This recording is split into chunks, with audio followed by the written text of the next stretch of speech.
అనాయాసేన మరణం వినా దైన్యేన జీవనం దేహాంతే తమ సాన్నిధ్యం దేవుడే పరమేశ్వరుడు అనేది నేను నమ్ముతానండి.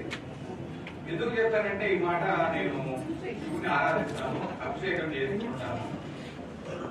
మరి టాపిక్ ఇచ్చిందేమో హెల్త్ ప్రాబ్లమ్స్, నేనేమో భక్తి గురించి చెప్తున్నాను కదా. విషయం ఏంటంటే ప్రతి ఒక్కరిలోనూ శివుడు దాన్ని నమ్ముతాను. అందరూ వినుంటారు, విన్నారండి. అయితే మరి మనలో ఉన్న శివుడికి మనం అభిషేకం చేయాలంటే ఏం చేయాలి? అమ్మ శివుడు ఉన్నాడంటే ఎక్కడ ఉన్నాడని అడుగుతారు కదా, డౌట్ రాలేదా? వచ్చిందండి. శివుడు అంటే విశ్వం మొత్తానికి ఆయన గురువు, మన బాడీ ఎక్కడ ఉంటారు. అదే కాన్సెప్ట్ లోకి వెళ్తే ఈ అన్ని ఆర్గాన్స్ డ్యామేజ్ అయితే చనిపోతాయండి. ఓన్లీ ఒక ఆర్గాన్ మాత్రం సంస్థ రిపేర్ చేసుకుంటది, అదే లివర్. ఒకే కొటేషన్ లో చెప్పాలంటే చెప్పినట్టుగా లివర్ ని లవర్ లాగా చూసుకుంటే అది మనల్ని ఫ్లవర్ లాగా చూసుకుంటుంది.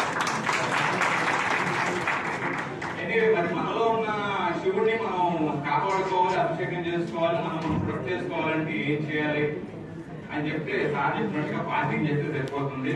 అంతా మన సనాతన ధర్మం ప్రకారం ఫాస్టింగ్ చేస్తాం.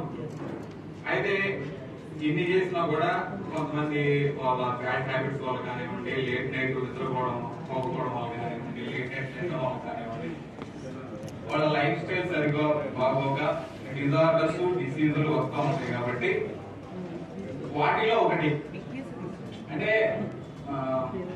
నేను స్టార్ట్ చెప్పినప్పుడు ఇంతమంది డాక్టర్లు ఉన్నారు, ఇంత రకాల వైద్యాలు ఉన్నాయి, బ్లాక్ డేంజర్ అని చెప్తున్నారు, ఇదే స్ట్రైక్ పోతా మరి ఎంతమంది డాక్టర్లు ఎందుకు, ఇది వైద్యాలు ఎందుకు అని నమ్మలేదండి. బేసిక్ ఫస్ట్ మనం కూడా ఉన్నాం కదా, ఎక్కడా తగ్గని డిసీజుల్ని మనం ఛాలెంజ్ గా తీసుకొని తగ్గించాలన్న కాన్సెప్ట్ తోనే నేను ఎలక్ట్రోపతి ప్రాక్టీస్ చేయడం, ఇంకా చాలా రకాల ట్రీట్మెంట్స్ నేర్చుకున్నాను. ఇవన్నీ చేస్తున్నాం కదా, తగ్గట్లేదు అంటే సంథింగ్ ఏదో లోపం ఉంది అని చెప్పేసి నేను ట్రై చేస్తా ఉన్నాను. విఆర్4 అయితే ఎవరికి ఇవ్వలేదు. ఫస్ట్ నేను మంతెన సత్యనారాయణ గారి దగ్గర డాక్టర్ గా చేశాను. అక్కడ చేస్తున్నప్పుడు కొన్ని వేల మందిని చూశాను, కానీ కొన్ని డిసీజెస్ తగ్గవు అని రాసి పెట్టారు. అవేంటంటే రొమటాయిడ్ ఆర్థరైటిస్, యాంగ్లైన్ స్పాండిలిటిస్ కానీ, తర్వాత హెపటైటిస్ బి కానీ, muscular atrophy and muscular dystrophy కొన్ని కండిషన్స్ ఉన్నాయి అట్లా క్యాన్సర్ లాగానే. అవి ఎక్కడికి పోయినా తగ్గవు. చాలా మంది తగ్గవు, ఈ వింతే లైఫ్ లాంగ్ మెడిసిన్ వాడుతుంది తప్ప వేరే మార్గం లేదు అని ఫిక్స్ అయిపోయారు కదా. లివర్ ఫిక్స్ అయిపోయి ఉంటారు కదా. సో నేను అలాగే ఫిక్స్ అయ్యాను. బట్ సార్ చెప్తున్నారు అందరికంటే ఇది బాగా తోపు అంటున్నారు, మరి చూద్దాం ఇది ఎలా ఉంటుందని చెప్పేసి హెపటైటిస్ బి ఉన్న పేషెంట్ నేను ఇచ్చాను. తగ్గదు కదండి, మరి ఇది ఎప్పుడు వచ్చాం కాదన్నయ్య అన్నట్టుగా వచ్చింది కదా, మరి చూద్దామా అని చెప్పేసి ఒకరికి ఇచ్చాను.